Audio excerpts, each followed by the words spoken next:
Παγκοσμιοποίηση. Λέγοντας παγκοσμιοποιώ, εννοώ ότι κάνω κάτι παγκόσμιο. Δηλαδή κάνω κάτι που όλοι εξίσου το καταλαβαίνουν το ίδιο καλά. Παγκοσμιοποιώ. Από εκεί βγαίνει και η παγκοσμιοποίηση, σαν λέξη. Γιατί στο μυαλό και στην καρδιά του καθενός, παγκοσμιοποίηση δεν σημαίνει τίποτα άλλο από καταναγκασμός και έλεγχος. Όταν λέμε παγκοσμιοποίηση, εννοούμε στην εποχή μας την προσπάθεια της δημιουργίας ενός κράτους στο οποίο οι πολίτες δεν θα ζουν και τόσο ελεύθερα. Το θέμα είναι αυτοί οι οποίοι θέλουν να δημιουργήσουν αυτό το κράτος, τι ακριβώς επιδιώκουν. Επιδιώκουν λοιπόν ένα κράτος, όπως είπαμε, το οποίο θα έχει ένα στρατό, μία αστυνομία με αυξημένες τις δυνάμεις καταστολής. Στο κράτος αυτό θα κατοικεί ένας ομογενοποιημένος παγκόσμιος λαός, όλοι οι σημερινοί κάτοικοι της γης και αυτοί που βέβαια πρόκειται να έρθουν στον κόσμο. Ένα κράτος το οποίο θα έχει μία κυβέρνηση, ένα παγκόσμιο κοινοβούλιο, ένα κράτος που θα έχει μία θρησκεία και βεβαίως ένα ηγέτη, ο οποίος θα είναι, από ό,τι δείχνουν τα πράγματα, ένας παγκόσμιος δικτάτορας.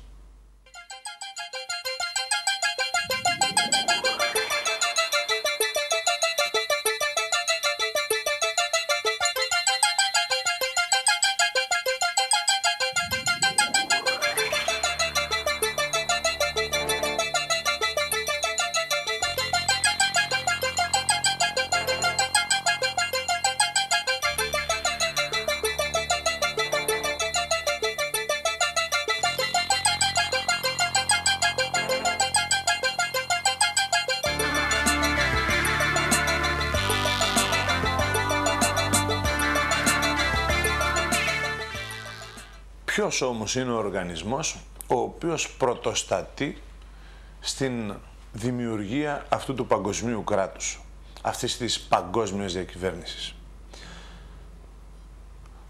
Την ιδέα αυτού του οργανισμού, που ονομάζεται Τριμερής Επιτροπή, συνέλαβε ο Πολωνοαμερικανός, κατά άλλους Πολωνοεβραίος στην καταγωγή, καθηγητής του Πανεπιστημίου Κολούμπια των ΗΠΑ, Ζμπίγνιου Μπρεζίνσκι.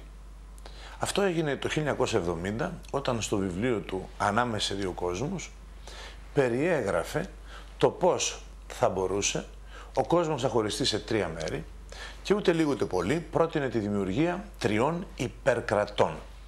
Το ένα θα ήταν στην Ευρώπη, περιλάμβανε και τμήματα της Ασιατικής Υπήρου και θα αποτελεί το δηλαδή από τη σημερινή Ευρωπαϊκή Ένωση, την Ρωσία, τουλάχιστον το ευρωπαϊκό τμήμα, και τη Μέση Ανατολή.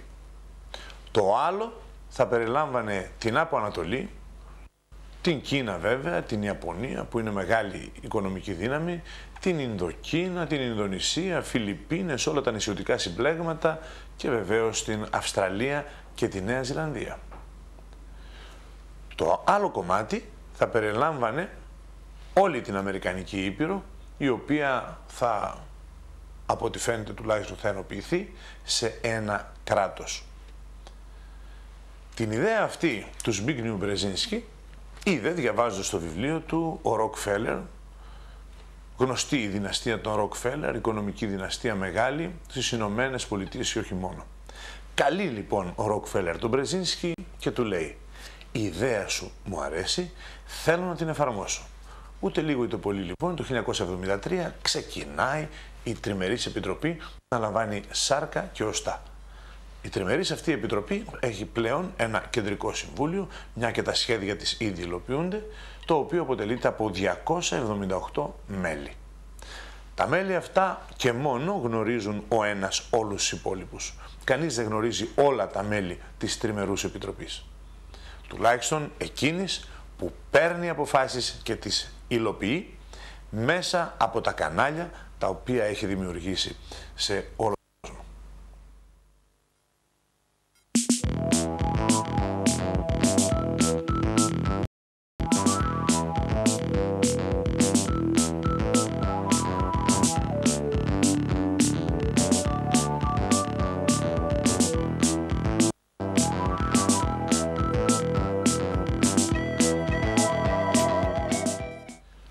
θέμα είναι τώρα πώς θα δημιουργηθούν τα τρία υπερκράτη.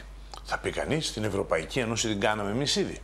Ναι, αλλά ακόμα και η Ευρωπαϊκή Ένωση, που θα είναι ένα κομμάτι του ευρασιατικού υπερκράτους, δεν είναι έτοιμη. Για να δημιουργηθούν τα υπερκράτη θα πρέπει όλα τα επιμέρους εθνικά κράτη τα οποία θα συμμετέχουν να είναι κοινοβουλευτικές δημοκρατίες.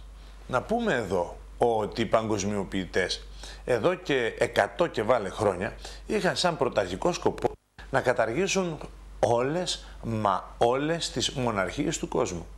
Διότι ο βασιλεύς, ο μονάρχης, τα έχει όλα.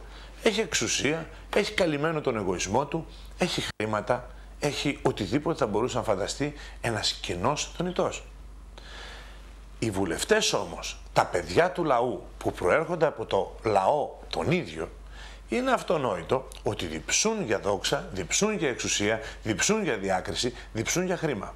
Αυτή του στιματοδοξία οι παγκοσμιοποιητές φροντίζουν οπωσδήποτε να καλύψουν, αφού πρώτα τη διεγείρουν, και έτσι μπορούν να ελέγχουν αυτούς τους πολιτικούς οι οποίοι θα κυβερνούν τα εθνικά κράτη. Τα εθνικά κράτη, επομένως, αφού πρώτα θα δημιουργηθούν σε όλο τον κόσμο, θα αποκτήσουν πλασματικές οικονομικές ανάγκες και ανάγκες άλλης μορφής, οι οποίες θα επιβάλλουν και θα επιτάσσουν την ενοποίησή τους σε έναν υπεροργανισμό, ο οποίος και θα τους καλύπτει οικονομικά σε περίοδους ανάγκης και θα τους καλύπτει αμυντικά, και έτσι δεν θα έχουν κανένα πρόβλημα εξωτερικής επιβουλής. Οι κυβερνήσεις τώρα όλων αυτών των κρατών θα πρέπει να είναι ελεγχόμενες. Ελεγχόμενες και, όπως τις ονομάζουν πλέον στην εποχή μας, ZOG, Zionist Occupied Governments, δηλαδή κυβερνήσεις οι οποίες έχουν καταληφθεί από το σιωνισμό. Κάθε λοιπόν ένα από τα τρία υπερκράτη θα αποτελείται από εθνικά κράτη-μέλη, τα οποία βέβαια θα πρέπει οπωσδήποτε πρώτα να απολέσουν την εθνική τους ταυτότητα. Θα πει κανείς, δεν έχουμε ήδη στην εποχή μας κυβερνήσεις που φαντάζουν να έχουν καταληφθεί από το σιωνισμό, να είναι δηλαδή αυτό που ονομάζουμε Zionist Occupied Government, ZOG? Η απάντηση είναι ναι. Κι όμως υπάρχουν κράτη τα οποία δεν βρίσκονται ακόμα υπό έλεγχο, ή κράτη στα οποία ο έλεγχος του διεθνούς σκοτεινού σιωνιστικού κατεστημένου δεν είναι σαφής και δεν είναι και σίγουρος. Πώς λοιπόν δημιουργούμε μία τέτοια κυβέρνηση που ελέγχεται από τους παγκοσμιοποιητές, ή αλλιώς να τους πούμε νεοταξίτες? Πρώτον, τι διαφημίζουμε? Δημιουργούμε δηλαδή μία κυβέρνηση λαοπρόβλητη, χωρίς την πραγματικότητα να είναι λαοπρόβλητη. Δεύτερον, παρουσιάζουμε διαρκώς δημοσκοπήσεις που λένε πόσο πολύ ο λαός αγαπά την κυβέρνηση αλλά και τα μέλη της.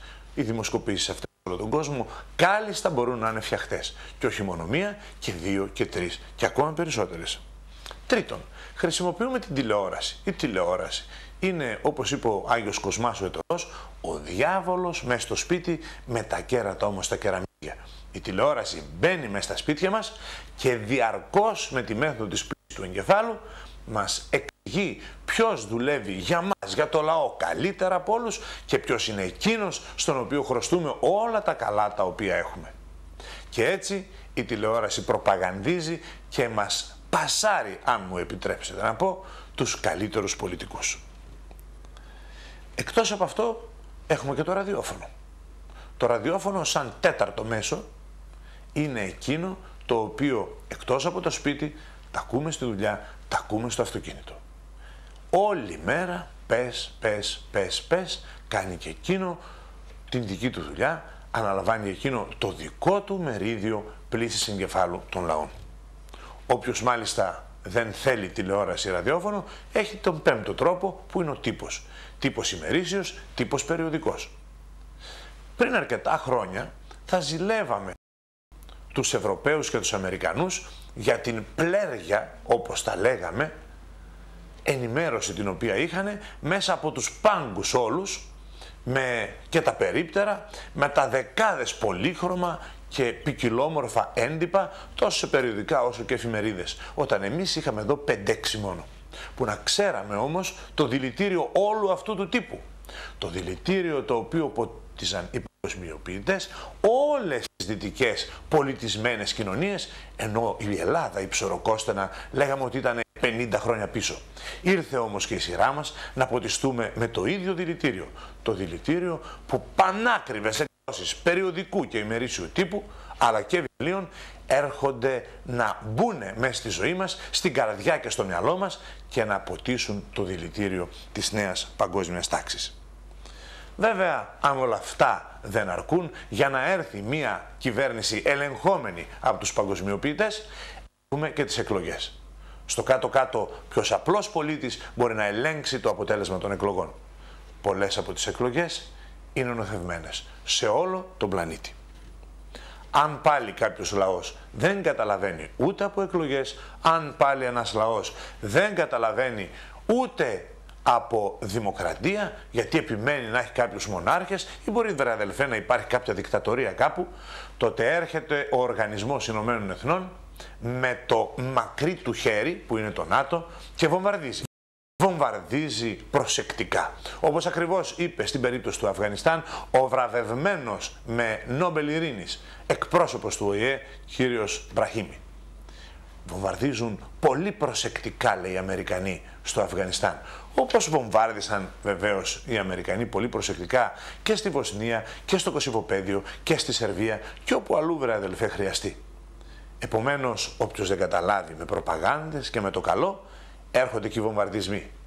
Διότι τι λένε οι παγκοσμιοποιητές? Πρώτα βομβαρδίζουμε και μετά σας δανείζουμε. Για ποιο λόγο? Μα για να φτιάξετε την οικονομία σας, για να εξυγχρονίσετε το κράτος σας, το οποίο λίγο πριν σας το διαλύσαμε.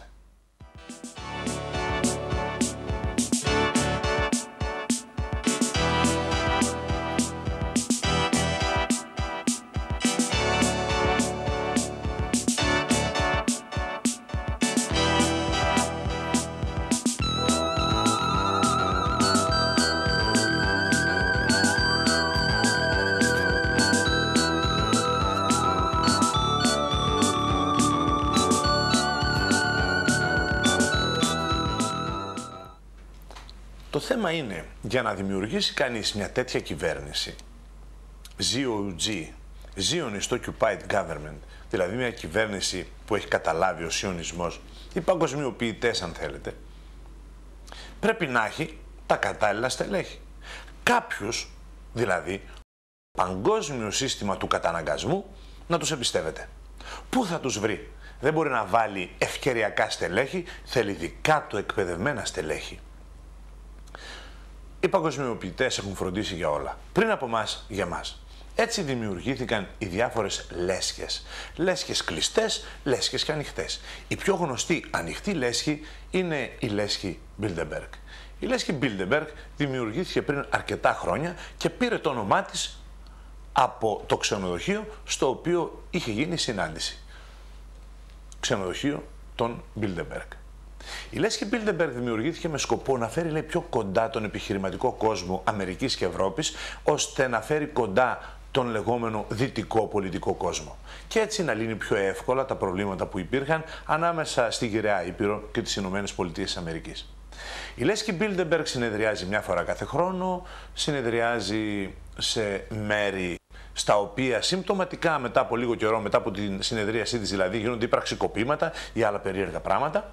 Εκεί καλούνται πολιτικοί, καλούνται άνθρωποι των επιστημών, άνθρωποι της τέχνης, μεγάλοι οικονομικοί παράγοντες, μεγαλοτραπεζίτες κτλ. Ο καθένας από αυτούς που θα πάει στη συνεδρίαση λέσχης Bilderberg έχει μαζί του βέβαια και κάποια συνοδεία. Η λέσχη Bilderberg συνεδριάζει σε μεγάλους ξενοδοχειακούς συνήθως οργανισμούς ή σε μεγάλα συνεδριακά κέντρα, όπου εκτός από την κεντρική αίθουσα υπάρχουν δεκάδες γραφεία και γραφιάκια. Εκεί γίνονται οι επιμέρους συναντήσεις. Ποιον? Μα ποιον άλλον? Των παγκοσμιοποιητών, οι οποίοι οι παγκοσμιοποιητές τι κάνουν? Πλησιάζουν για παράδειγμα ένα πολιτικό και του λένε «Θα θέλαμε να συνεργαστούμε μαζί». «Έλατε», λέει ο πολιτικός, και αρχίζει το ψήσιμο, αν μου επιτρέπετε να το πω. Πες το ένα, πες το άλλο, μια κουβέρνα φέρει την άλλη και οι παγκοσμιοποιητές καταλαβαίνουν αν ο συγκεκριμένος πολιτικός δέχεται να συνεργαστεί μαζί τους ή όχι. Σε περίπτωση που δέχεται να συνεργαστεί, αμέσως τον βλέπουμε να ανεβαίνει στα σκαλοπάτια της πολιτικής κονίστρας του τόπου του. Αν δεν δέχεται να συνεργαστεί, τα σκαλοπάτια βεβαίως θα τα κατέβει και θα πέσει στην αφάνεια. Εκτός από τη λέσχη Bilderberg υπάρχουν και άλλες λέσχες, οι οποίες όμως είναι άλλες κλειστές και άλλες ανοιχτές. Κλειστή λέσχη για παράδειγμα, στην οποία δηλαδή δεν μπορεί να κληθεί οποιοσδήποτε, αλλά έχει μυστικά μέλη, είναι η λέσχη Skulls and Bones, κρανία και οστά, στην οποία ανήκει και η οικογένεια Bush παραδοσιακά. Και μην ξεχνάμε ότι οι πατέρας και γιος έγιναν πρόεδροι των Ηνωμένων Πολιτειών. Μια άλλη ονομαστή διεθνής οργάνωση είναι η οργάνωση των πεφωτισμένων. Αυτή είναι η ονομαστή και γνωστή παγκοσμίως Illuminati. Δύσκολο να γραφεί κανείς σε αυτήν την οργάνωση, δεν πας να κάνεις μια αίτηση και να γραφείς, και βεβαίως μόνο ορισμένα επιλεγμένα στελέχη ανήκουν σε αυτήν. Η οργάνωση, αν θέλετε αλλιώς λέσχη των Illuminati, των πεφωτισμένων, μην ξεχνούμε ότι σε διεθνές επίπεδο απορρόφησε όλες τις διοικήσεις των μασονικών στοών. Μασονικές στοές οι οποίες υπάρχουν κατά τόπους βέβαια, δεν καταργήθηκαν και τροφοδοτούν και αυτές με στελέχη το επερχόμενο παγκόσμιο καθεστώς.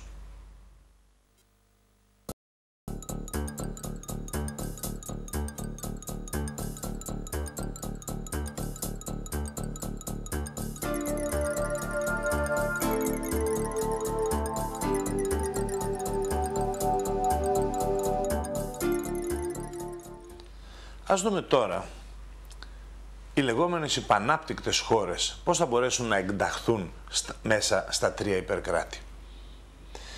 Για να μπορέσει να ενταχθεί σε ένα υπερκράτος, κοινώς σε ένα διεθνή οργανισμό, μια υπανάπτυκτη χώρα, πρέπει πρώτα η οικονομία της, όπως λέμε και το ζήσαμε στο πετσί μας εμείς αυτό, να εναρμονιστεί με τις πλούσιες χώρες.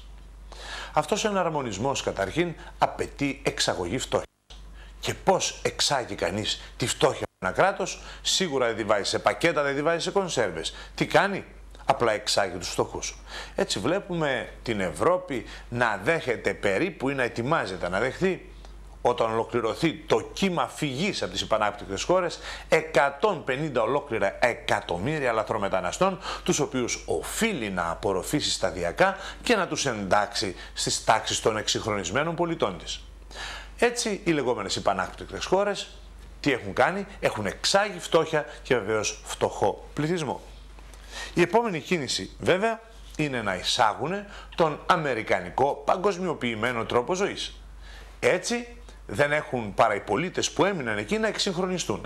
Να εξυγχρονιστούν πρέπει να δουλεύουν σε μια μεγάλη πολυεθνική εταιρεία ή στο δημόσιο για να έχουν ένα σίγουρο μισθό και να μπορούν να πάρουν δάνειο. Δάνειο για να κάνουν τι? Να αγοράσουν το σπίτι τους, να αγοράσουν οικοσυσκευή, να αγοράσουν ηλεκτρικά είδη, να αγοράσουν αυτοκίνητο, να αγοράσουν μια εξοχική κατοικία. Έτσι όλοι οι λαοί θα εξυγχρονιστούν.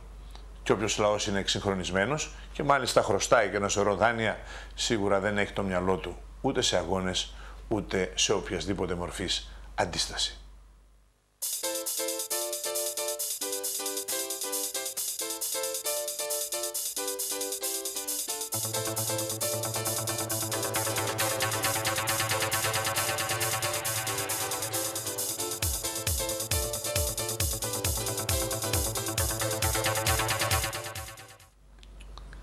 Ας δούμε τώρα πώς οι χώρες της ανεπτυγμένης Δύσης, και όταν λέμε ανεπτυγμένη Δύση δεν εννοούμε μόνο την Ευρώπη, μόνο τις Ηνωμένες Πολιτείες, εννοούμε και τον Καναδά και την Ιαπωνία και την Αυστραλία και τη Νέα Ζηλανδία. Οι χώρες λοιπόν της ανεπτυγμένης Δύσης τι πρέπει να κάνουν για να ενταχθούν σε ένα υπερκράτος? Θα πει κανείς, αυτές ήδη ανήκουν σε υπερκράτη, γιατί μην ξεχνάμε τα εξής. Πρώτον, υπάρχει η Ευρωπαϊκή Ένωση. Δεύτερον, υπάρχει ο ΑΠΕΚ, ο οποίος είναι ο Οργανισμός Οικονομικής Συνεργασίας Ασίας και Ειρηνικού. Και βεβαίως υπάρχει ο Οργανισμός Οικονομικής Συνεργασίας της Υπήρου της Αμερικής, ο οποίος σύμφωνα με την απόφαση του Κεμπέκ το 2001, μετά το 2005 δεν θα έχει οικονομικά σύνορα μεταξύ των χωρών μελών.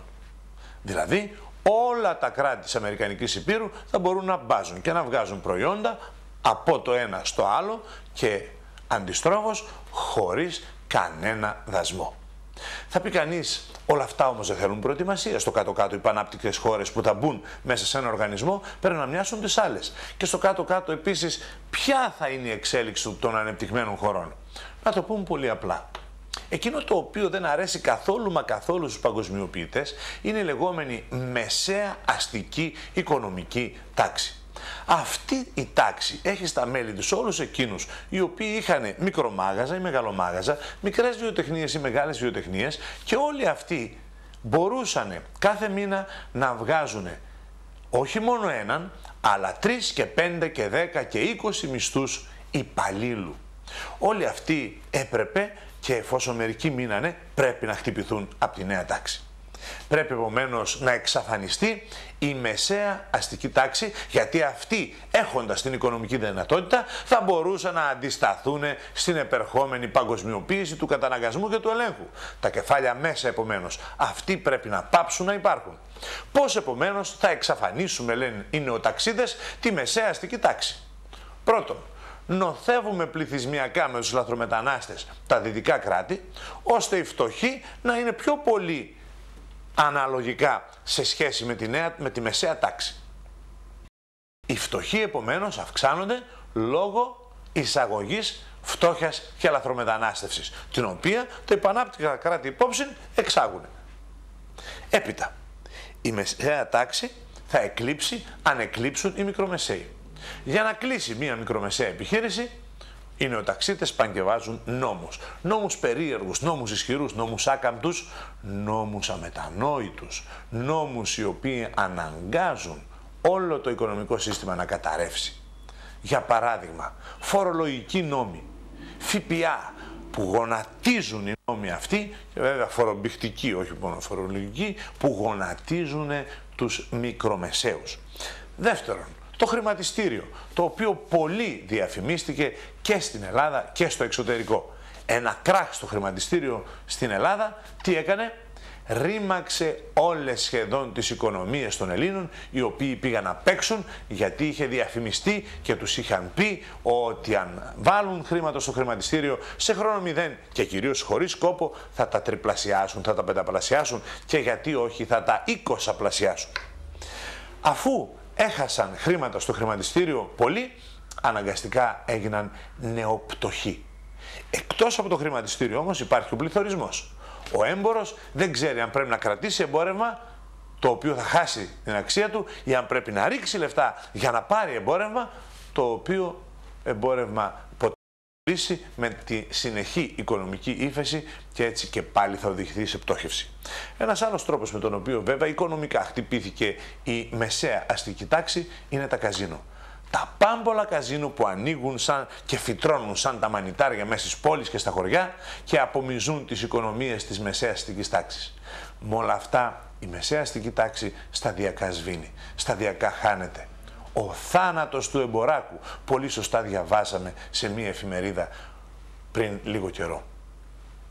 Βέβαια, μέσα στα σύγχρονα, μοντέρνα δυτικά κράτη υπάρχουν και οι μεγάλες υγιείς επιχειρήσεις. Αυτές για να ελεγχθούν πρέπει να γίνουν απρόσωπες. Για να γίνουν απρόσωπες τις πείθουν να πάνε και να ενταχθούν σε κάποιο μεγάλο διεθνές οικονομικό τραστ. Στο κάτω-κάτω, όπως λένε βαρβαριστή, είναι και πολύ sick.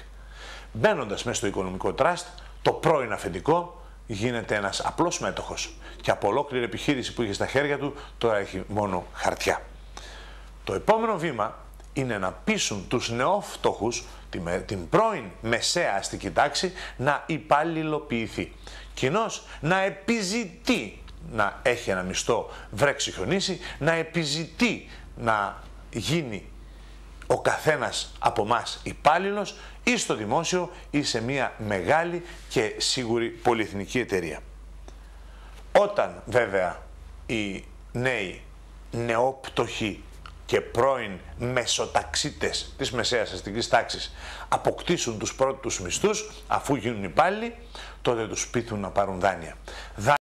Γιατί? Μα είναι απλό. Είχαν μάθει να ζουν πλουσιοπάροχα. Τώρα πώς θα ζήσουν με ένα μισθό? Έχει σίγουρο μισθό, λένε οι τράπεζες. Μη φοβάσαι, θα σου δώσω το δάνειο. Δάνειο να πάρεις ό,τι θέλεις και να θυμηθείς τις παλιές καλές μέρες, ξοδεύοντας ψεύτικο χρήμα που ουσιαστικά δεν υπάρχει.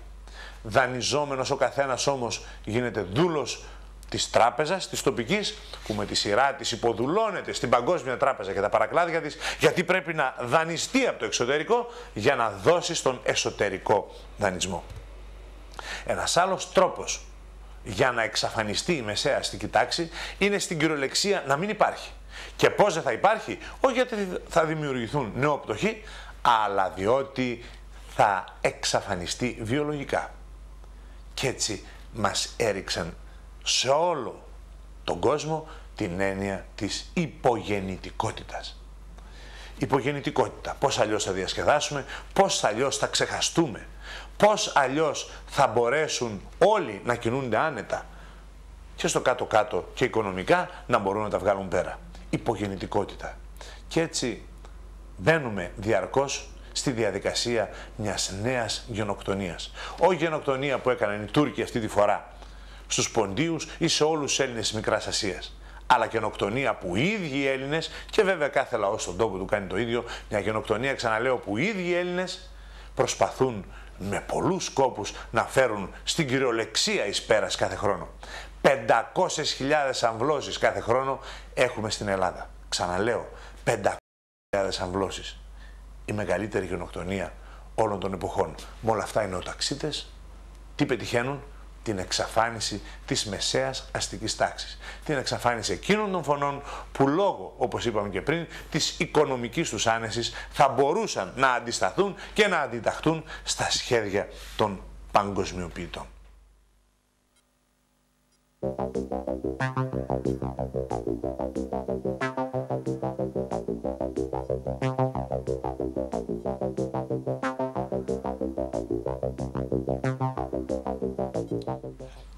Είδαμε ως τώρα πώς δημιουργήθηκαν και θα δημιουργηθούν τα σύγχρονα απρόσωπα κράτη που θα συμμετέχουν στα 3 υπερκράτη της Τριμερούς Επιτροπής. Πώς όμως θα ομογενοποιηθεί ο παγκόσμιος πληθυσμός, πώς όλοι θα σκέφτονται με τον ίδιο τρόπο, πώς θα πιστεύουν όλοι τα ίδια πράγματα, πώς το ίδιο ερέθισμα όλος ο πλανήτης θα ενεργεί με τον τρόπο που θέλουν οι παγκοσμιοποιητές. Απλά όλοι οι άνθρωποι εκπαιδευόταν και θα συνεχίσουν να εκπαιδεύονται. Πώς? Με τον κινηματογράφο, με την τηλεόραση, με τον τύπο. Κοινώς με τα μέσα μαζικής ενημέρωσης ή, όπως πολλοί τα λένε, τα μέσα μαζικής παραπληροφόρησης. Εκτός από αυτά τα μέσα, τα οποία διδάσκουν μικρούς και μεγάλους, υπάρχει βέβαια και η επίσημη παιδεία κάθε κράτους. Η παιδεία πλέον δεν είναι η ελεύθερη παιδεία, η παιδεία, για να το πω καλύτερα, της ελεύθερης σκέψης αρχαίας Ελλάδας. Μιλάμε για μια βιομηχανία της παιδείας. Μιλάμε για μια παιδεία η οποία δεν δίνει σημασία στην ελεύθερη και δημιουργική σκέψη, αλλά θέλει μόνο να δίνει μασημένη τροφή, γνώσεις τεχνοκρατικές και επικροτεί την παπαγαλία. Σαν να μην έφτανε αυτό, τα παιδιά δεν διδάσκονται, σε όλο τον κόσμο βέβαια, και τα σωστά μαθήματα. Και αν θα ήταν τα σωστά, μα είναι απλό. Ποίηση, λογοτεχνία, ιστορία. Ιστορία μάλιστα παραποιείται, παραχαράσεται και συνήθως δεν διδάσκεται, γιατί οι λαοί πρέπει να ξεχάσουν το παρελθόν τους. Στο κάτω-κάτω μην ξεχνάμε ότι τα κράτη-έθνη πρέπει να πεθάνουν και οι ιστορίες έχουν γραφεί παντού με τη μορφή της εθνικής ιστορίας. Έτσι κανείς δεν πρέπει να μαθαίνει την ιστορία του και κανείς βέβαια δεν πρέπει να επιθυμεί να τη μάθει. Πλην τούτου έγιναν πάρα πολλές συγκεντρώσεις υπουργών παιδείας, η οποία δεν λέγεται πια εθνική παιδεία, απλά παιδεία. Έγιναν λοιπόν πολλές συγκεντρώσεις και βαρβαριστεί να το πούμε διάφορα meeting υπουργών παιδείας, σαν αυτό το πρόσφατο της Πράγας, όπου πήγε και ο Έλληνας υπουργός και εκεί αποφασίστηκε ότι ξεκινώντας από τα ανώτατα εκπαιδευτικά ιδρύματα θα πρέπει να δίνονται κοινά ευρωπαϊκά πτυχία. Κοινά ευρωπαϊκά πτυχία, τα οποία θα βασίζονται σε κοινή διδασκαλία σε όλη την Ευρώπη. Εκτός βέβαια από τα κοινά πτυχία, εκείνο το οποίο χρειάζεται ο κόσμος είναι και μια κοινή γλώσσα. Κοινή γλώσσα που δεν θα είναι τα αγγλικά και όλοι αγγλικά θα πρέπει να ξέρουν και όλοι στα αγγλικά θα πρέπει να συνεννοούνται. Σαν να μην φτάνει αυτό, στους νέους αλλά και σε εμάς τους μεγαλύτερους προωθούνται πρότυπα πτιστέα, πρότυπα υποκουλτούρας. Το γελίο παρουσιάζεται σαν σοβαρό, το σοβαρό και σωστό παρουσιάζεται σαν οπισθοδρομικό και βεβαίως σαν ένα πρότυπο το οποίο επουδενή λόγο θα έπρεπε κανείς να γυρίσει να το κοιτάξει. Η συνήθεια του πιωτού αρχίζει να γίνεται σταθερή και μόνιμη παντού. Ήδη είδαμε ότι και στην Ελλάδα τουλάχιστον το 80% των μαθητών έχουν δοκιμάσει αλκοολούχα σκληρά ποτά και περίπου το 20% των μαθητών είναι, λέει, γεροί πότες. Το πρόβλημα όμως με τα ποτά οχριά μπροστά στο πολύ μεγάλο πρόβλημα των ναρκωτικών.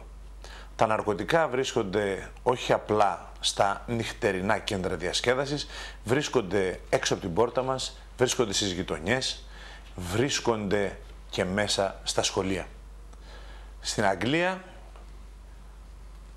3 στους 10 είναι χρήστες σκληρών ναρκωτικών, ενώ 7 στους 10 έχουν δοκιμάσει κάποια οποιαδήποτε ναρκωτική ουσία.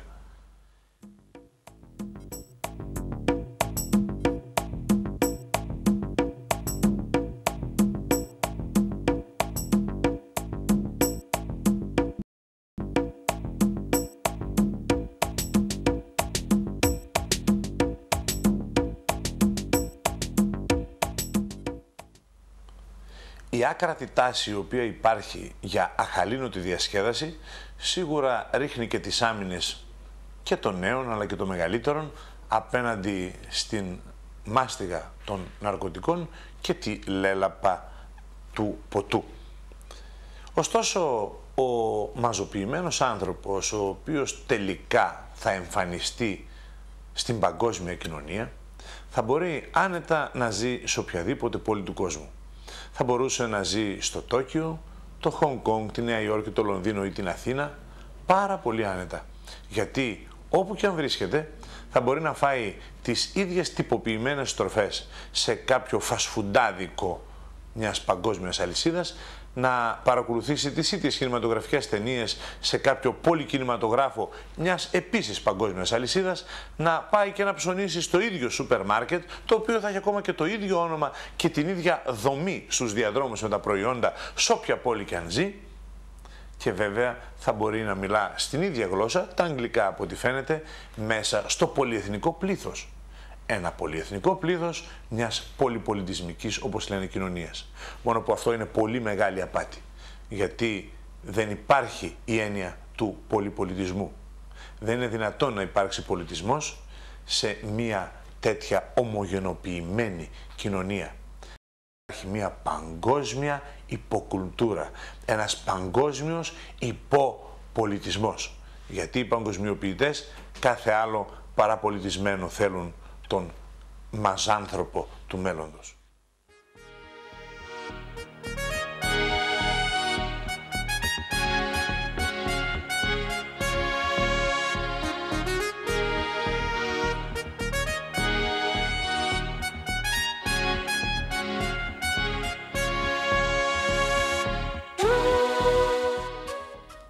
Στην παγκόσμια ομογενοποιημένη κοινωνία του μέλλοντος, θέση δεν θα έχουν οι θρησκευτικές έρηδες.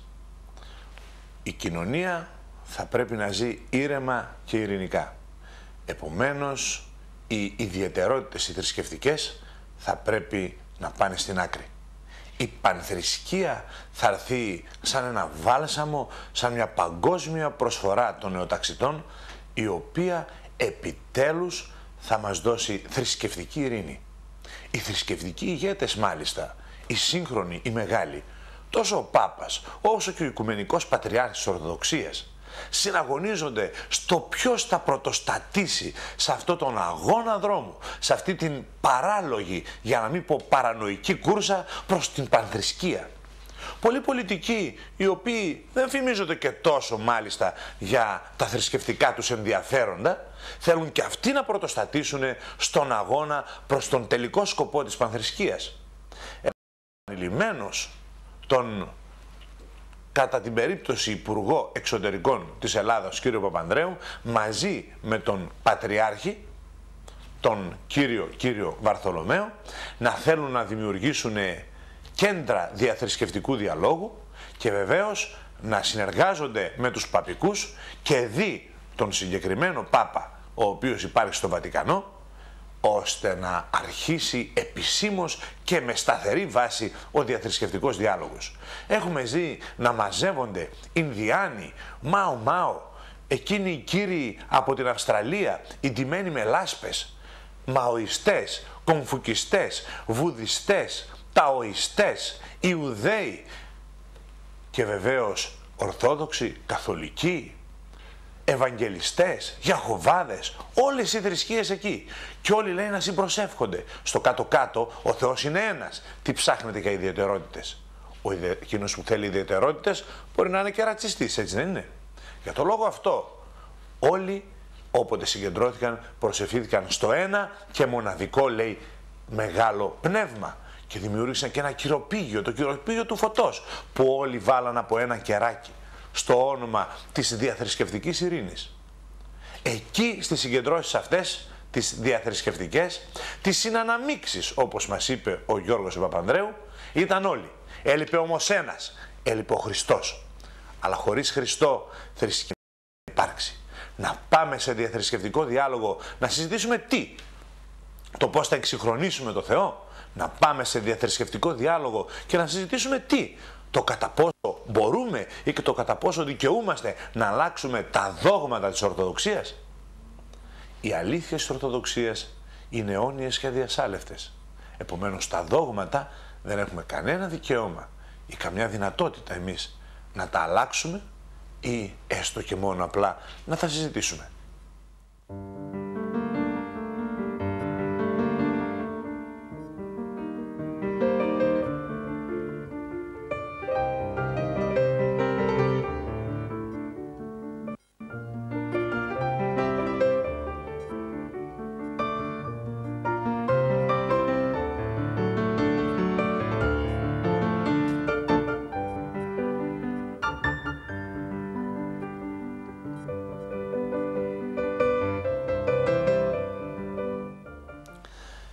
Είδαμε ως τώρα πώς θα ολοκληρωθεί η δημιουργία των κρατών, των εξυγχρονισμένων, που θα συμμετέχουν στα 3 υπερκράτη της Τριμερούς Επιτροπής, την οποία είχε οραματιστεί το 1970 ο κύριος Μπρεζίνσκι και αποφάσισε να υλοποιήσει ο κύριος Ροκφέλερ από το 1973 και μετά.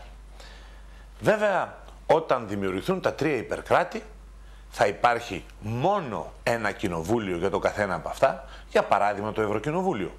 Μόνο ένα στρατός για το καθένα από αυτά, για παράδειγμα ο Ευρωστρατός. Και μόνο μία αστυνομία για το καθένα από αυτά, για παράδειγμα η Ευρωαστυνομία. Και εννοείται ένα κοινό δίκαιο, το Ευρωδίκαιο, με τους Ευρωεισαγγελείς, τα Ευρωεντάλματα σύλληψης και όλα τα σχετικά. Οι εθνικοί στρατοί θα εκλείψουν. Πολυεθνικές δυνάμεις θα προστατεύουν την ασφάλεια και την ακεραιότητα, την εδαφική των 3 υπερκρατών. Στο κάτω-κάτω, τα 3 υπερκράτη μεταξύ τους θα έχουν παγιωμένη ειρήνη, αφού θα έχουν και κοινά συμφέροντα. Ποιοι θα φυλάσσουν όμως τα σύνορα των 3 υπερκρατών? Μα οι συνοριοφύλακες, οι οποίοι οι συνοριοφύλακες θα είναι επίσης πολυεθνικές δυνάμεις. Δυνάμεις δηλαδή που θα αποτελούνται από άνδρες και γυναίκες που θα ανήκουν σε όλα τα επιμέρους, μην ξεχνούμε, εξυγχρονισμένα κράτη του κάθε υπερκράτους. Βλέπουμε λοιπόν τους εθνικούς στρατούς ήδη να μαραζώνουν, ήδη να εξαφανίζονται και να αρχίζουν να ξεφυτρώνουν παντού οι πολυεθνικοί στρατοί. Γιατί τώρα θα πει κανείς χρειάζεται ένας πολυεθνικός στρατός?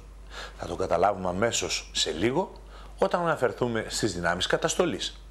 Οι αστυνομίες του μέλλοντος και μάλιστα του αμέσου μέλλοντος δεν θα είναι οι απλές αστυνομίες τις οποίες βλέπαμε ως τώρα. Θα είναι αστυνομίες εξοπλισμένες άρτια και άριστα. Θα είναι αστυνομίες που θα θυμίζουν ελαφρά εξοπλισμένους στρατούς. Η απελπισία, η ανεργία και η εγκληματικότητα θα οθήσουν τους πολίτες, αντί να κάνουν διαδηλώσεις και να διαμαρτύρονται με πανό, να κάνουν διαδηλώσεις και να διαμαρτύρονται με Καλάσνικοφ. Επομένως, οι δυνάμεις καταστολής γι' αυτό το λόγο διαρκώς αναπτύσσονται, γι' αυτό το λόγο διαρκώς δυναμώνουν, ώστε το παγκόσμιο υπερχόμενο κράτος να μπορεί να αντιμετωπίσει τους αγανακτισμένους πολίτες.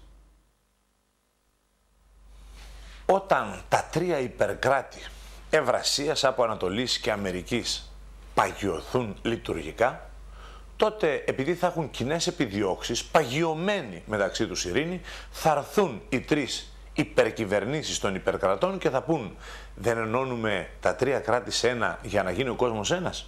Πολύ καλή ιδέα, θα πούν όλοι. Και αμέσως θα καταλυθούν τα μερικά έστω αυτά σύνορα και τα τρία υπερκράτη θα γίνουν ένα. Τότε θα δημιουργηθεί μία παγκόσμια υπερκυβέρνηση, η οποία θα αποτελείται βέβαια από τους γνωστούς πολιτικούς. Θα υπάρχουν βέβαια και τα επιμέρους κοινοβούλια, καθώς και τα τοπικά κοινοβούλια, χωρίς όμως καμία σχεδόν ισχύ. Να θυμίσουμε ότι αυτοί οι πολιτικοί που θα έχουν δημιουργήσει αυτή την παγκόσμια κυβέρνηση και το παγκόσμιο κράτος θα είναι εκείνοι που θα έχουν επιλεγεί, όπως επελέγονται και στο παρελθόν, από την παγκόσμια τάξη των πραγμάτων. Δηλαδή εκείνοι οι πολιτικοί που έχουν μελανά σημεία στην καριέρα τους και οι παγκοσμιοποιητές τα γνωρίζουν και ανά πάσα στιγμή μπορούν να τους χτυπήσουν, να τους ρίξουν. Τα μέσα μαζικής ενημέρωσης θα είναι εκείνα τα οποία με νύχια και με δόντια θα κρατούν αυτούς τους πολιτικούς στην εξουσία, γιατί κάθε άλλο παράλαο πρόβλητη θα είναι. Οι παγκοσμιοποιητές τότε θα αρχίσουν να υποσκάπτουν τα θεμέλια αυτού του παγκοσμίου κράτους και τα θεμέλια της ορθής λειτουργίας του, καθώς επίσης και τα θεμέλια της εξουσίας των πολιτικών. Η απελπισία, η φτώχεια, η ανέχεια, η ανεργία, τα ναρκωτικά, η εγκληματικότητα θα μαστίζουν τους πάντες παντού και πάντα. Τότε οι λαοί, όταν παγιωθεί το παγκόσμιο κράτος, κάποια στιγμή θα ξεσηκωθούν για να ρίξουν την κυβέρνηση των πολιτικών. Και σε αυτό θα βοηθήσουν και τα μέσα μαζικής ενημέρωσης, που θα δείξουν την παγκόσμια διαφθορά, θα δείξουν ειδικά πόσο διεφθαρμένοι είναι οι πολιτικοί, θα αποκαλύψουν τα μελανά σημεία της καριέρας τους και τότε ο λαός, κάθε άλλο παρά ευχαριστημένος βέβαια καθώς θα είναι, θα ρίξει την κυβέρνηση των πολιτικών σε μια παγκόσμια επανάσταση σαν αυτή που πρόσφατα είδαμε στην Αργεντινή, που δεν αποκλείεται να ήταν μια πρόβα τζενεράλε αυτού το οποίο πρόκειται να ακολουθήσει. Οι λαοί θα ξεσηκωθούν, θα γκρεμίσουν, θα κάψουν, θα καταλύσουν την εξουσία των πολιτικών και όταν το πανηγύρι της παγκόσμιας επανάστασης θα έχει τελειώσει, τότε θα συνειδητοποιήσουν οι λαοί ότι ήταν ανίκανοι. Βέβαια αυτό θα το συνειδητοποιήσουν και με τη βοήθεια της προπαγάνδας των μέσων μαζικής ενημέρωσης των παγκοσμιοποιητών. Θα συνειδητοποιήσουν δηλαδή πόσο ανίκανοι ήταν να βρουν κάποιους να τους κυβερνήσουν, πόσο ανίκανοι ήταν να αυτοδιοικηθούν. Και τότε θα έρθει η παγκόσμια λύση. Η παγκόσμια λύση στην παγκόσμια φτώχεια και την παγκόσμια απελπισία. Η λύση θα είναι ένα πραξικόπημα αστραπιαίο που οι παγκοσμιοποιητές θα κάνουν σε όλο τον κόσμο και θα καταλάβουν την εξουσία των πολιτικών, τους οποίους ο ίδιος ο λαός θα έχει ρίξει. Παγκόσμιο πραξικόπημα, το οποίο θα φέρει στην εξουσία έναν και μοναδικό παγκόσμιο δικτάτορα. Στο κάτω-κάτω οι παγκοσμιοποιητές δεν έχουν σταματήσει ποτέ να λένε ότι προτιμούν τις μοναρχίες παρά τις κοινοβουλευτικές δημοκρατίες. Κοινοβουλευτικές δημοκρατίες τις οποίες οι ίδιοι εγκαθίδρυσαν μέσα στα εθνικά κράτη που οι ίδιοι δημιούργησαν. Γιατί το κάνουν αυτό? Είναι πάρα πολύ απλό. Καθώς δημιούργησαν τα εθνικά κράτη, αυτά ήταν κράτη οργανωμένα και είναι, γιατί τα ζούμε ακόμα. Κράτη λοιπόν οργανωμένα. Η οργάνωση τους βοήθησε να περάσουν τις προπαγάνδες τους, η οργάνωση τους βοήθησε να πετύχουν αυτό το οποίο θέλανε, βάζοντας όλους τους λαούς στο λούκι και γιατί όχι στο μαντρί. Έτσι, όταν έρθει ο παγκόσμιος δικτάτορας και η παγκόσμια δικτατορία των παγκοσμιοποιητών, το πρώτο που θα κάνει είναι να εγκαθιδρύσει ένα παγκόσμιο σύστημα. Ένα παγκόσμιο σύστημα και ένα παγκόσμιο σύνταγμα.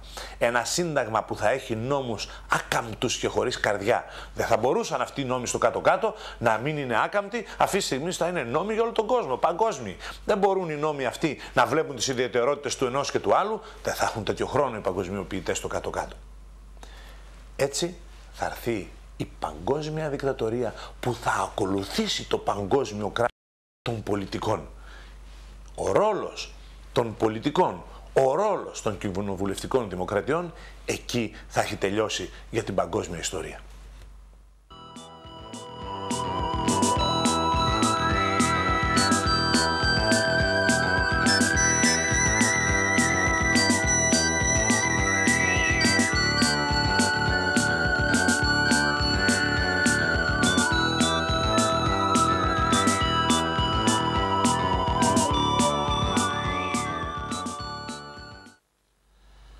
Είδαμε ως τώρα ποια θα είναι η τελική κατάληξη. Ας έρθουμε στο σήμερα όμως για να δούμε ποια είναι αυτή η διοικητική πυραμίδα, αυτός ο διοικητικός παγκόσμιος μηχανισμός, τον οποίο λίγοι μπορούν να δουν, λίγοι από εμάς που τον έχουμε ζήσει από μέσα. Ποιο είναι το σύστημα δηλαδή που κυβερνάει, βρε αδελφέ, τον κόσμο? Είναι ένα πυραμιδικό σύστημα. Όσο πιο ψηλά πας, τόσο πιο μοναχικά τα σκαλοπάτια. Όσο πιο κάτω, πας στην ανθρωπόμορφη μάζα. Πάμε λοιπόν στην κορυφή της πυραμίδας. Εκεί είναι ένας θρόνος μοναχικός. Εκεί κρύβεται κάποια αόρατη και άγνωστη αρχή. Αν πάμε λίγο παρακάτω, εκεί βρίσκουμε τη Λευκή Αδελφότητα. Μία 12μελής ομάδα άγνωστη σε όλους σχεδόν. Η 12μελής αυτή ομάδα της Λευκής Αδελφότητας παίρνει άμεσα και ακαριέα εντολές από πάνω από τη μοναχική αρχή και δίνει εντολές ακριβώς από κάτω στο επόμενο σκαλοπάτι στην Τριμερή Επιτροπή που αποτελείται, όπως είχαμε πει πριν, από 278 μέλη. Τώρα, κάτω από την Τριμερή Επιτροπή υπάρχουν οι διάφορες λέσχες, εκείνες δηλαδή δεξαμενές ανθρώπινου δυναμικού, οι οποίες δίνουν τους μεγάλους διευθυντές των πολυεθνικών, τους υπουργούς, τους πρωθυπουργούς των κυβερνήσεων και όλα τα σχετικά. Μην ξεχνούμε ότι εκεί είναι η Λέσχη Μπίλντεμπεργκ, εκεί είναι η Σκάλς & Μπόουνς, εκεί είναι η Ιλουμινάτι, εκεί είναι οι μεγαλομασονικές στοές και όλοι οι παρόμοιοι. Κάτω από αυτούς βρίσκονται οι διοικήσεις των πολυεθνικών με τους μεγαλοδιευθυντάδες, καθώς και οι κυβερνήσεις των κρατών. Βλέπουμε δηλαδή ότι η κυβέρνηση ενός κράτους είναι πολύ κάτω ακόμα και από τις λέσχες όπου γίνονται επιστράτευση μελών. Στο κάτω-κάτω οι παγκοσμιοποιητές επιστρατεύουν μέλη και τα βάζουν μέσα στις κυβερνήσεις. Και βέβαια στις διοικήσεις των πολυεθνικών. Να θυμίσουμε ότι μια διοίκηση πολυεθνικής εταιρείας δεν είναι κάτι λίγο, μπορεί να είναι και πάνω από κυβέρνηση. Στο κάτω-κάτω το budget, δηλαδή ο προϋπολογισμός, ο ετήσιος μιας πολυεθνικής, μπορεί πολλές φορές και κατά περίπτωση να είναι πολύ μεγαλύτερος από τον προϋπολογισμό ενός κράτους.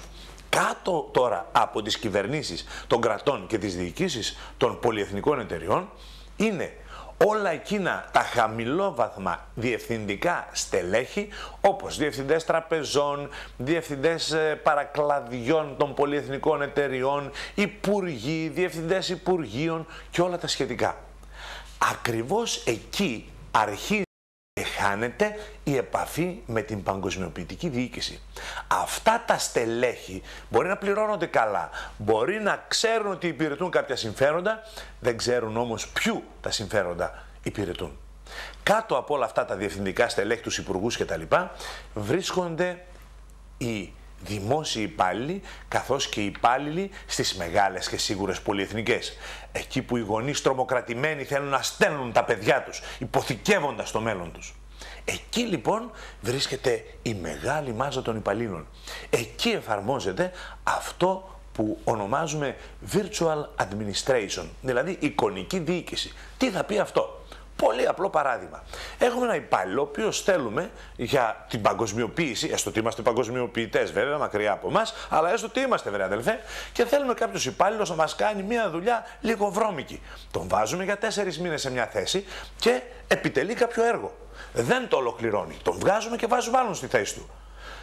Κάνει και αυτό ένα κομμάτι από το έργο. Τον βγάζουμε και τον άλλον και βάζουμε έναν άλλον για 4 μήνες στη θέση του. Και ολοκληρώνουμε κάποιο εγχείρημα, project βαρβαριστή, το οποίο ήθελε ένα χρόνο για να γίνει.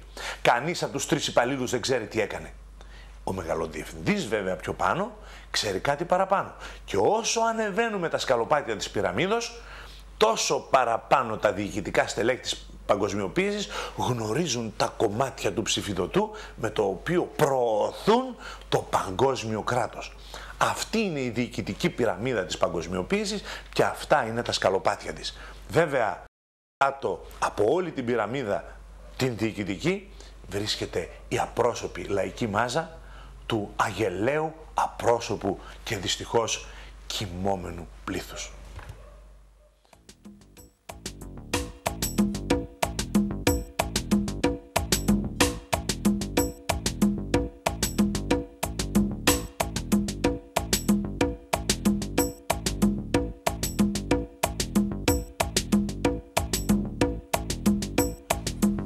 Όταν αυτή η διοικητική πυραμίδα επιτέλους δημιουργήσει τα 3 υπερκράτη, είπαμε Ευρασία, από Ανατολή και Αμερική, και αφού μετά τα ενώσει στο παγκόσμιο κράτος των πολιτικών, το οποίο να θυμίσουμε ότι τα μέσα μαζικής ενημέρωσης θα φροντίσουν να καταρρεύσει κυβερνητικά, ώστε ο λαός να εξεγερθεί και μετά να έρθει η παγκόσμια δικτατορία σαν λύση, βρε αδερφέ, γιατί μην ξεχνάμε την πάγια τακτική των παγκοσμιοποιητών. Δίνουμε το πρόβλημα και μετά έχουμε και τη λύση έτοιμη. Δικό τους το πρόβλημα, δική τους και η λύση. Λοιπόν, αυτή η διοικητική πυραμίδα θα πρέπει να φέρει, είπαμε, ένα παγκόσμιο κράτος. Το παγκόσμιο κράτος, για να αντέχει και να μην διαλυθεί, θα πρέπει να ελέγχει τους πάντες και τα πάντα. Η πρώτη μου ενέργεια, αν θέλω να ελέγξω κάτι, είναι να το καταγράψω. Να ξέρω, βρε αδελφέ, τι έχω να ελέγξω.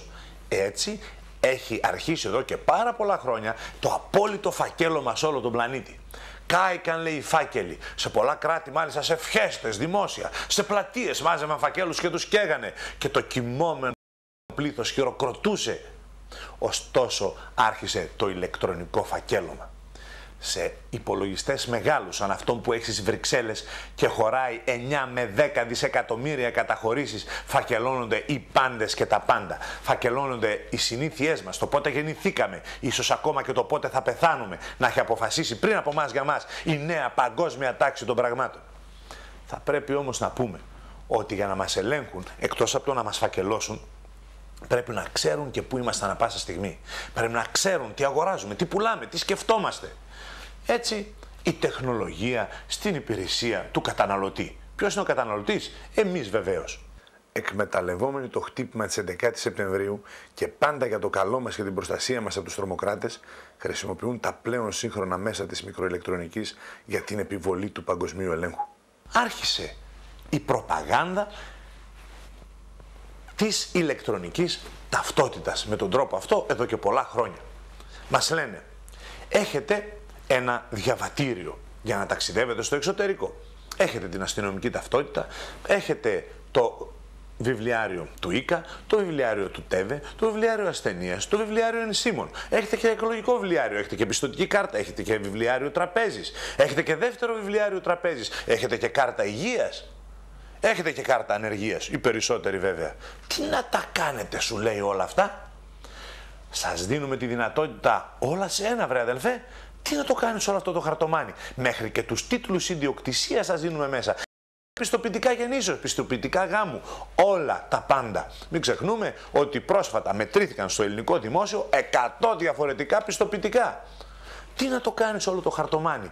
Ντουλάπες ολόκληρες και βιβλιοθήκες θέλεις. Σου δίνουμε μία καρτέλα που θυμίζει πιστωτική κάρτα με μια μαγνητική ταινία πίσω και αυτή θα είναι η ηλεκτρονική σου ταυτότητα. Αυτή θα τα κάνει όλα. Με αυτήν και θα πληρώνεις. Πώς? Μα τα έξυπνα πορτοφόλια μας είπανε. Διότι δημιούργησαν πάλι μια καρτούλα σαν την πιστωτική, με την οποία όμως αντί να δανείζεσαι και να πληρώνεις τόκους για να την ξεχρεώσεις, ανασύρεις κατευθείαν, λέει, λεφτά από την τράπεζα. Όχι, μην μπερδεύεστε. Δεν μιλάμε για την κάρτα με την οποία πας στην τράπεζα, στον αυτόματο μηχάνημα από όπου ανασύρεις λεφτά και με την κάρτα σου αυτή παίρνεις λεφτά. Όχι. Με αυτή την κάρτα, το έξυπνο πορτοφόλι, πας στο σούπερ μάρκετ, πληρώνεις, περνάς την κάρτα σου από ένα μηχάνημα και αφαιρούνται αυτόματα χρήματα από την τράπεζα. Ακόμα και αυτό το έξυπνο πορτοφόλι θα ενσωματωθεί στην ηλεκτρονική ταυτότητα. Πολιτισμός σου λέει. Και μάλιστα πρόσφατα, ακόμα και εδώ στην Ελλάδα, είπαν ότι αυτή η ηλεκτρονική ταυτότητα θα είναι τόσο μοναδική και αυτή θα βασίζεται στα χαρακτηριστικά και στα μικροαγγεία της ήριδας του ματιού. Η τεχνολογία βοηθάει τους πάντες και τα πάντα. Βοηθάει όμως και τους παγκοσμιοποιητές να μας φακελώνουν και να γνωρίζουν τα πάντα για μας. Αφού λοιπόν η πολυδιαφημιζόμενη ηλεκτρονική ταυτότητα προσφερθεί σε όλους τους πολίτες κάθε επιμέρους κράτους, είπαμε, των εξυγχρονισμένων κρατών που ανήκουν στα 3 υπερκράτη, αφού ο κάθε πολίτης θα έχει τη δική του ηλεκτρονική ταυτότητα, θα αρχίσουν τα παρατράγουδα. Ποια είναι αυτά? Ο τάδε έχασε την ηλεκτρονική του ταυτότητα. Θα πει κανείς, ας πάει να βγάλει μια άλλη. Δεν είναι τόσο απλά τα πράγματα. Διότι αν κάποιος που ξέρει πράγματα παραπάνω πάνω στη μικροηλεκτρονική, επιτρέψτε μου να πω για τον εαυτό μου. Αν βρω την ταυτότητά σας, θα πάω σε ένα υπολογιστή, θα σας σηκώσω όλα τα χρήματα από την τράπεζα, θα αποδείξω, γιατί θα αλλάξω τους τίτλους ιδιοκτησίας που είναι γραμμένα εκεί μέσα, ότι μου πουλήσατε το σπίτι σας, ίσως και κανένα οικοπεδάκι, θα αποδείξω ότι πήρατε ένα δάνειο για χάρη μου, μου το δώσατε και θα το αποπληρώνετε εσείς, και για να μην λέτε πολλά, θα γράψω μέσα στο ποινικό σας μητρό ότι είστε και έμποροι ναρκωτικών για να πάτε φυλακή και να μείνω ήσυχος. Αυτά αν αρχίσουν να διαφημίζονται, αλίμονο αγαπητοί φίλοι, όλοι αμέσως θα αρχίσουν να αγχώνονται και να ψάχνουν για μια ταυτότητα που δεν χάνεται ποτέ. Ποια είναι αυτή η ταυτότητα? Κάτι το οποίο δεν θα βγει ξαφνικά και θα αρχίσουν να ρωτάνε «Μα και τι θα κάνουμε τώρα?» Κάτι το οποίο ήδη διαφημίζεται. Ήδη διαφημίζεται γιατί η αυξανόμενη εγκληματικότητα πρέπει και απαιτεί από τους επιστήμονες να δώσουν λύσεις. Τι λύσεις? Θα πρέπει να ξέρουμε πού είναι ο καθένας. Πώς? Μα ήδη το σκέφτεστε από μόνοι σας. Να το πω κι εγώ. Το εμφυτεύσιμο υποδερμικά βιοτσίπ ήδη κυκλοφορεί. Η εταιρεία Applied Digital Solutions στην Αμερική, δηλαδή εφηρμοσμένες ψηφιακές λύσεις, λύσει τα προβλήματά μας. Βέβαια, αδελφέ, τι κάνει? Μας έχει δώσει τον ψηφιακό άγγελο, Digital Angel, καθώς επίσης και το VeriChip. Τι είναι αυτά τα τσιπάκια? Καταρχήν είναι πάρα πολύ μικρά. Μικρότερα και από ένα κόκο ρυζιού, πολύ λεπτότερα. Μπαίνουν κάτω από το δέρμα μας με μία απλή ένεση και έχουν τις εξής ιδιότητες. Πρώτον, ελέγχουν τη θερμοκρασία του σώματός μας. Δεύτερον, ελέγχουν την πίεση του αίματος. Τρίτον, ελέγχουν τους χτύπους της καρδιάς. Τέταρτον, ελέγχουν την αναπνοή. Πέμπτον, μέσω του Global Positioning System των δορυφόρων, δηλαδή μιας αλυσίδας δορυφόρων που γυρίζουν χωρίς να κοιμούνται, χωρίς να νηστάζουν, χωρίς να πεινούν, ακατάπαυστα 24 ώρες, 24 ώρες γύρω από τη γη, μας παρακολουθούν και εντοπίζουν πού είμαστε εδώ και τώρα. Φαντασιώσεις? Όχι βέβαια. Σύντομα θα δείτε αγαπητοί φίλοι ότι και στην ελληνική αγορά θα διαφημίζονται για ανθρώπους, γιατί ήδη διαφημίζονται για ζωάκια. Ο Δήμος Αθηναίων δήλωσε ότι όποιο κατοικίδιο συλληφθεί στον δρόμο χωρίς ηλεκτρονική εμφυτεύσιμη ταυτότητα με μικροτσίπ θα θεωρείται αδέσποτο και κατά πάσα πιθανότητα δυστυχώς θα υποβάλλεται σε ευθανασία. Στην Αμερική η οικογένεια Ιακώβ, Τζέικομπ, αμερικανιστή, έτσι, όλοι πήραν το εμφυτεύσιμο βιοτσίπ, το οποίο ονομάζεται VeriChip της Applied Digital Solutions, και έτσι έχουν το γιατρό τους ανά πάση στιγμή δίπλα, γιατί ελέγχει κάθε βιολογική τους λειτουργία. Πλην τούτου, αν τυχόν Θεός φυλάξει κάποιον, τον απαγάγουν κάποιοι κακοί, οι δορυφόροι θα βρουν που είναι το θύμα και αμέσως η καλή αστυνομία θα πάει να το απελευθερώσει. Τι το πιο πρακτικό, και αυτά μην ξεχνάμε, ήδη υπάρχουν. μέλλον θα έρθει η ηλεκτρονική ταυτότητα, στο μέλλον θα βρούμε μπροστά μας τα προβλήματα της απώλειας ηλεκτρονικής ταυτότητας. Σε ποιο μέλλον? Σε εκείνο το μέλλον που θα έχουμε συνηθίσει την ύπαρξη των εμφυτεύσιμων κάτω από το δέρμα μας βιοτσίπ. Συμπτωματικά όλη η οικογένεια Ιακώβ ή Jacobs στο δεξί χέρι το πήρε το εμφυτεύσιμο βιοτσίπ. Έτσι το βιοτσίπ, το οποίο μάλιστα δεν θέλει και μπαταρία, αγαπητοί φίλοι, διότι παίρνει ενέργεια από τη θερμική ενέργεια του σώματος και από τους παλμούς του σώματος. Τι το πιο απλό, τι το πιο μοντέρνο, τι το πιο πρακτικό. Βιοτσίπ λοιπόν, βάλε και εσύ ένα, μπορείς.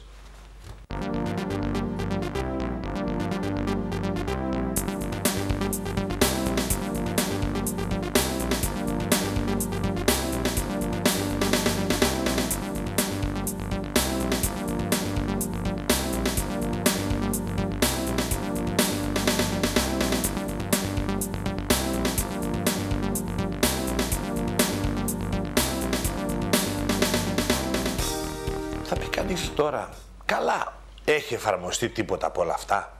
Μα φυσικά, στο Ισραήλ, στο αεροδρόμιο, στο Τελαβίβ, έχει ειδικά μηχανήματα όπου οι κάτοικοι του Ισραήλ, οι Ισραηλίτες, οι Ισραηλινοί, όπως θέλετε πείτε τους, έχοντας εμφύτευα στο χέρι τους, έχουν ειδικά μηχανήματα που πάνε και βάζουν το χέρι, διαβάζει τον κωδικό του εμφυτευμένου βιοτσίπ το μηχάνημα και αμέσως σαν διαβατήριο που λειτουργεί αυτό, τους αφήνει να περνούν από τους ελέγχους ασφαλείας.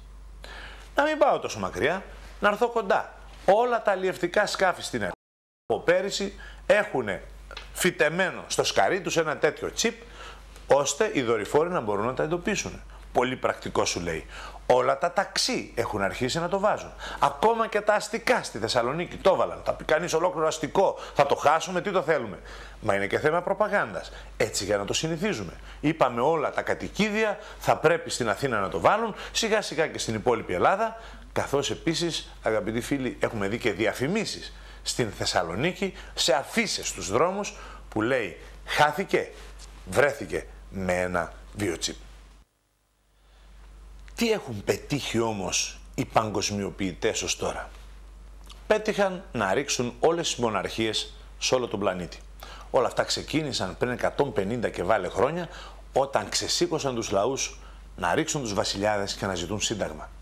Έτσι οι λαοί ξεσηκώθηκαν, ρίξανε τις μοναρχίες, μερικές μείνανε μόνο σαν διακοσμητικά στοιχεία και παντού ψηφίστηκαν συντάγματα. Συντάγματα που σταδιακά έδωσαν δικαίωμα καθολικής ψήφου, δηλαδή οι πάντες να ψηφίζουν, οι ενήλικοι στο κάτω-κάτω. Όλοι λοιπόν ψηφίζουνε, αλλά θα ήθελα να ρωτηθούμε όλοι μαζί, όλες οι ψήφοι είναι πράγματι ισότιμες? Δηλαδή, είναι δυνατόν κάποιος ο οποίος έχει σώαστας φρένας, είναι λογικός και έχει πολύ μεγάλη πληροφόρηση να έχει ισότιμη ψήφο με κάποιον τον οποίο, βρε αδελφέ, επιτρέψτε να πω, δεν του κόβει και τόσο πολύ και έχει μηδενική πληροφόρηση και άγεται και φέρεται από τις προπαγάνδες της τηλεοράσεως? Όχι βέβαια, δεν είναι λογικό. Να λοιπόν που αυτό το οποίο δεν είναι λογικό ισχύει και το θεωρούμε όλοι τόσο ισχυρά δεδομένο που όποιος τολμήσει να το αρνηθεί θα είναι ρατσιστής, φασίστας, γραφικός και τα λοιπά και τα λοιπά και τα λοιπά. Όλοι λοιπόν άρχισαν να ψηφίζουν. Έτσι, το αγελαίον και κοιμόμενον πλήθος άγεται και φέρεται από τις διαθέσεις των παγκοσμιοποιητών που πολλές φορές, άσχετα με το τι ψηφίζει ο λαός, άλλη κυβέρνηση βάζουν αυτοί. Και είπαμε με ποιες μεθόδους. Μετά την εγκαθίδρυση των κρατών των εθνικών και μετά την εγκαθίδρυση των κοινοβουλευτικών δημοκρατιών, οι παγκοσμιοποιητές άρχισαν να συνενώνουν, και αυτό ήδη το ζούμε, να συνενώνουν τα εθνικά κράτη σε τραστ, σε ομάδες, όπως η Ευρωπαϊκή Ένωση, όπως η Ένωση Ειρηνικού Ασίας κτλ. Η Αμερικανική, για να δημιουργηθεί η Τριμερής Επιτροπή και τα τρία υπερκράτη. Αυτή τη στιγμή έχουν προχωρήσει σε δημιουργίες κοινοβουλίων μεγάλων, των ευρύτερων περιοχών, έχουν υποσκάψει τα θεμέλια των δημοκρατιών, κρατώντας στο χέρι τους τους πολιτικούς, των οποίων τα ευαίσθητα σημεία, τα μαύρα αν θέλετε στην καριέρα τους τα γνωρίζουν και πολλούς από αυτούς δυστυχώς τους εκβιάζουν. Έχουν προχωρήσει στο να πείσουν τους πάντες ότι πρέπει να έχουν χαρτιά για χρήμα και βέβαια και μετοχές, ενώ οι ίδιοι αποθηκεύουν χρυσό και αγοράζουν γη. Έχουν πείσει τους πάντες ότι το καλύτερο που έχουν να κάνουν είναι να γίνουν υπάλληλοι και να μην υπάρχει η μεσαία αστική. Ας σκεφτούμε μερικά παραδείγματα. Εδώ στην Ελλάδα προσπαθεί κάποια εταιρεία να πείσει όλους τους ιδιοκτήτες ταξί να πουλήσουν τα ταξί τους και να γίνουν υπάλληλοι στην πρώην περιουσία τους. Να ήταν μόνο οι συμπαθείς τάξεις των οδηγών και ιδιοκτητών ταξί, πάμε στους φαρμακοποιούς. Ένα επάγγελμα καθιερωμένο, ένα επάγγελμα με καλές αποδοχές. Άλλη εταιρεία πλησιάζει φαρμακοποιούς, αυτό είναι σίγουρη πληροφορία, και τους ζητάει να πουλήσουν τις επιχειρήσεις τους και να μείνουν υπάλληλοι μέσα στην επιχείρηση που είχαν. Σου λέει, έλα εδώ φαρμακοποιέ, τι βγάζεις, 800-700 χιλιάδες και δεν είσαι σίγουρος. Σου δίνω 500, βρέξει χιονίσει, μου πουλάς και την περιουσία σου, παίρνεις και κάποια χρήματα, τα έχεις στην άκρη για ώρα ανάγκης. Η νέα παγκόσμια τάξη των πραγμάτων δεν θέλει επιχειρηματίες, ούτε μικρούς ούτε μεγάλους. Θέλει μόνο υπαλλήλους. Τους γεωργούς δεν θέλουν να τους κάνουν υπαλλήλους στη γη τους. Έλα εδώ, Γεωργέ, με τα τόσα προβλήματα, μπροστά μας θα το βρούμε και θα το θυμηθείτε. Έλα εδώ, Γεωργέ, με τα τόσα προβλήματα, πούλα μου τα χωράφια σου και σε κάνω αφεντικό, επιστάτη, υπάλληλο όμως στην πρώην γη σου. Τι θέλεις να έχεις προβλήματα με τα χιόνια και όλα τα σχετικά και με τις χαμένες οδιές, σου δίνω ένα σίγουρο μισθό. Σε όλους θέλουν να δώσουν μισθό. Και όλοι με τους μισθούς, για να θυμηθούν έτσι τις παλιές καλές μέρες, θα μπορούν να πάρουν δάνεια για να ζουν στην υπερκαταναλωτική κοινωνία.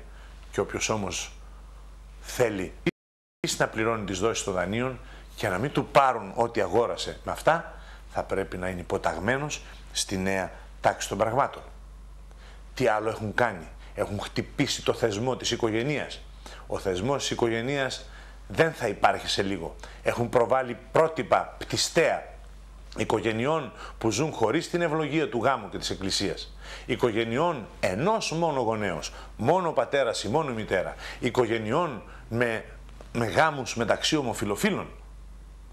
Τα πρότυπα τα οποία προβάλλονται διαλύουν τη χριστιανική λεγόμενη κοινωνία διαρκώς.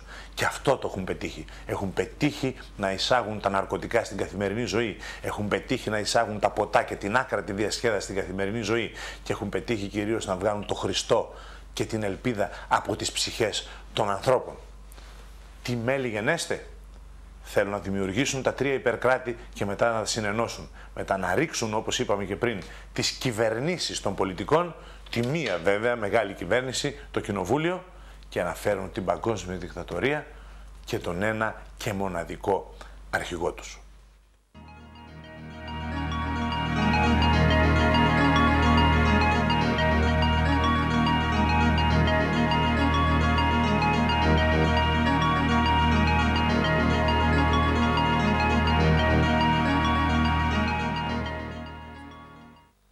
Όλα λοιπόν φαντάζουν πολύ δύσκολα.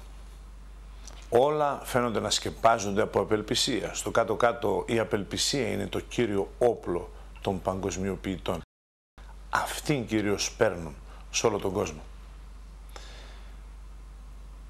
Αν θέλουμε ο κόσμος στον οποίο θα ζήσουν τα παιδιά μας να μην είναι ο κόσμος τον οποίο πριν λίγο περιγράψαμε όσον αφορά την κατάληξη αυτής της προσπάθειας των παγκοσμιοποιητών τουλάχιστον, αν θέλουμε τα παιδιά μας να ζήσουν σε έναν κόσμο καλύτερο από τον δικό μας, αν θέλουμε τα παιδιά μας να ζήσουν σε έναν κόσμο χωρίς απελπισία, χωρίς καταναγκασμό και χωρίς έλεγχο, θα πρέπει να θυμόμαστε ότι αυτός ο κόσμος θα πρέπει να έχει Χριστό.